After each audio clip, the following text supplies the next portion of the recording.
ukuthi akazwanga lephoyisa elikude liyasiza isiZulu. Iy'nkinga ey'nkulu ezibhekene nama-South African ngenxa ye-illegal immigration. It's drug dens and organized crime.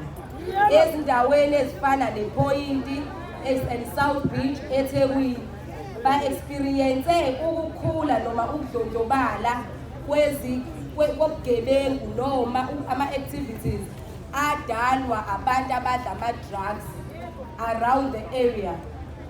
Lezo zinto-ke yizo ezicontributor to i-violence, i-addiction and insecurity in South Africa as a whole, not necessarily a point nase-South Beach.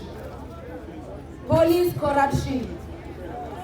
Asiphiki ukuthi amaphoyisa corrupt, we've been saying this.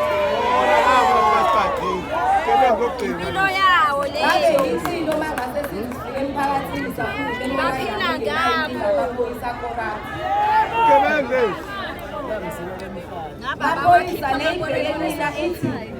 Police corruption remains our biggest challenge in combating the scourge of illegal immigration.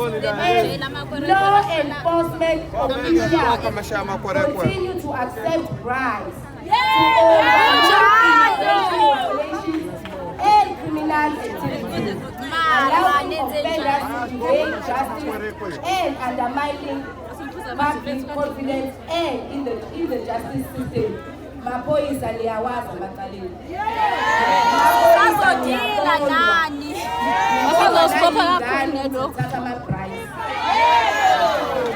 Ake nomela amanzi ampompi niye ukomela Yebo. Ani-affordable futhi. ake nizijwayeze ukuphuza amanzi.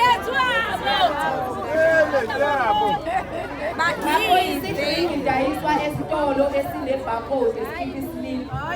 Hayi esitolo esithenga ngofenisi. Izwa lidayisa izwe lakho ngo-50 rand. I-human trafficking by organized criminal networks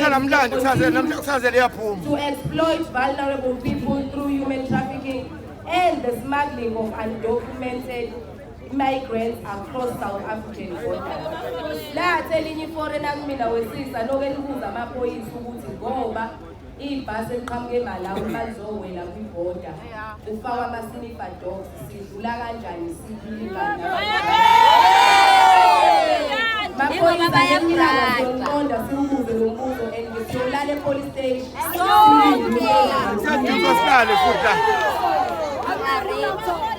Maphoyisa Tiwa cross-border vehicle and motorcycle thefts by criminal syndicates involved in the theft and smuggling of vehicles across South Africa's borders, often using fraudulent documentation and corrupt officials to facilitate these crimes.